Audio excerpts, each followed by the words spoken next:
10 times your business by implementing this key number 1. In this episode, we are going to address the very first key on how to 10 times your entrepreneurial practice, how to attract the perfect customers.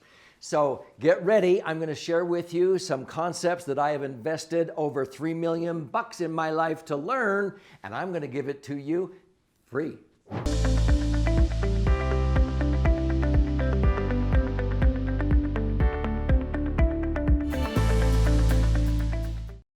So I'm Doug Andrew, and I've been a financial strategist for more than 45 years, but during that time period, I've actually trained over 3,000 entrepreneurs, business owners. In fact, I've been in mastermind groups and invested over $3 million in my life, sharpening my saw, as Stephen Covey would say. And so through all of the hundreds of principles that I've learned, I have narrowed down the top 10 that were game changers in my life. This is how I 10 times my income in less than 5 years in my professional practice as a financial strategist. And so I actually have a book coming out titled 10 Keys to a Meaningful Transformation. To the top of your industry, whatever you do, I don't care if you're a doctor, a dentist, chiropractor, a realtor, a CPA, an attorney, an upholsterer, whatever you do, you can 10 times your income while simplifying your life, not making it more complex. And so I actually have a scorecard where I go through these 10 principles. This episode is about the very first principle. On this scorecard, I always ask my students when I teach this to score themselves on each principle on where they are currently at, from a scale of 1 to 10. And so I usually arrange things from poor, fair, good, better, best. And so on this very first principle, how do you attract the perfect customers? This is a principle that is so powerful because many people know and understand what we call the 80% rule. What is that? Most people who are entrepreneurs or in business, 80% of their income is made up from the top 20% of their clients or customers. But where do they spend 80% of their time? With the ones who only make up 20% of their income. So I taught them, and I continue to teach them, to flip that so that you're spending at least 80% of your time with the people that make up 80% of your income. To do that, you have to understand how to attract your ideal client. So the first key on this is to identify and focus on the profile of your ideal client, customer, or patient. You ready? I'm going to read through this, and then I'm going to share 4 questions you ought to ask yourself about your customers. So as I read through these from poor, fair, good, better, best, I sort of know what you're going to want to have for your future, but I want you to think of where you're at currently. Okay, the first one, you feel desperate and will work with anyone who listens. You are not aware of any profile of an ideal client or customer. That would be poor. Next, you know the attributes of your ideal patients or clients or customers, but you don't know how to teach or reach or market to them. Okay, that's just fair. You have enough patients, customers, clients, but you're not sure how to improve relationships with them or how to best deliver your service. That's where a lot of people are professionally. How about this? You know the profile of your ideal customer, but only 20% of your time is spent with the people that make up 80% of your income. Can you relate to that one? Well, here's the best. You devote 80% of your time with the people, the clients, the customers, the patients that make up 80% of your income. Now, that's where I want to be. So how do you do that? I learned that you have to ask yourself often, maybe once every 6 months, at least every year or two, these 4 questions on how you can redefine the profile of your ideal client or customer. Are you ready? I credit this idea to a book titled Attracting Perfect Customers. I think the authors were Jan Brognay and Stacy Hall.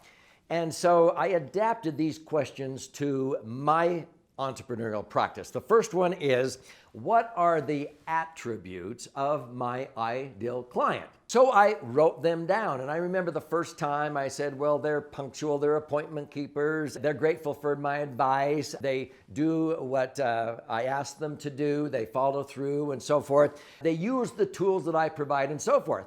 Those are my perfect clients or customers, the ones who don't just take up my time and then they don't follow through. That was the first question. I got super clear on the attributes of the people I love to work with because it was synergistic. We accomplished a lot together.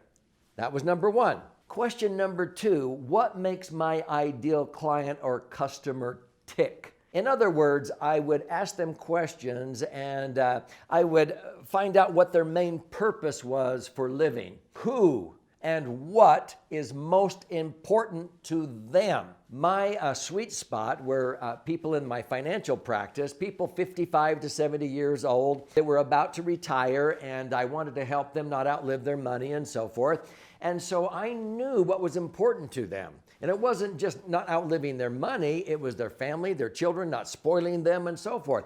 Once I found out what made them tick and who and what was important to them, I could become a confidant so that when they came to me, they knew that I understood. I was sincerely interested in their entire situation, not just their money. This helped my practice go through the roof, and I began to attract the perfect customers because it resonated. It wasn't people who just wanted to come in and deal with money. It was the people that knew that money wasn't the most important thing.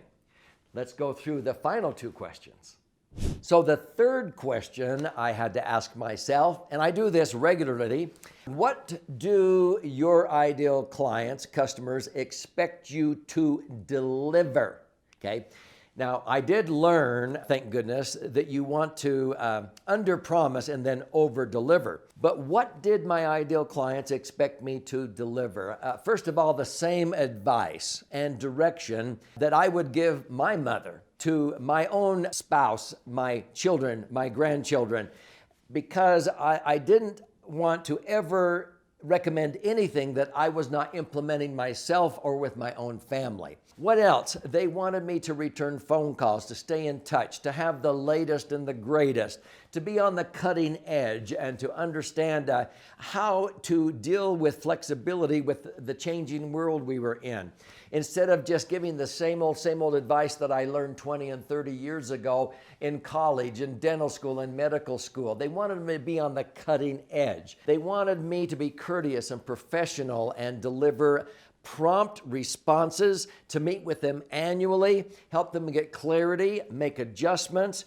This is very powerful. You need to have clear understandings of what your ideal clients and customers expect you to deliver. And then the fourth question, what do you need to do to improve your relationship with your ideal clients and customers? So as I thought about this, relationship is everything.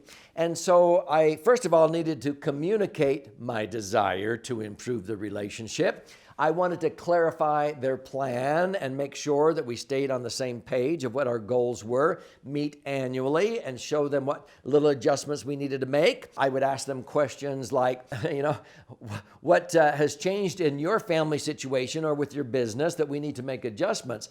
But I needed to be responsible and answer questions. What have I done to create value for you and your family during the last year? What do I intend to do during the next year to create value for you and your family? And what makes me unique? Why should you continue to do business with me? I felt like I needed to answer those three questions and be accountable every year. And that built really good relationships with my clients.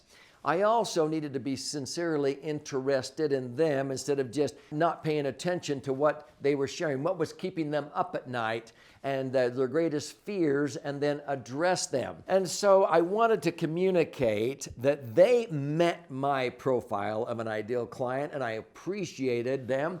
And frankly, those who didn't, when I attempted to fire the client by saying, I don't think this is the right fit, some of them begged. They said, oh, we're so sorry. I was just raised with trying to get my money's worth, and so I was trying to make you do all these reports and do everything like that. Can we stay your client? We'll change our ways. We'll be courteous and so forth. And I was like, oh, okay.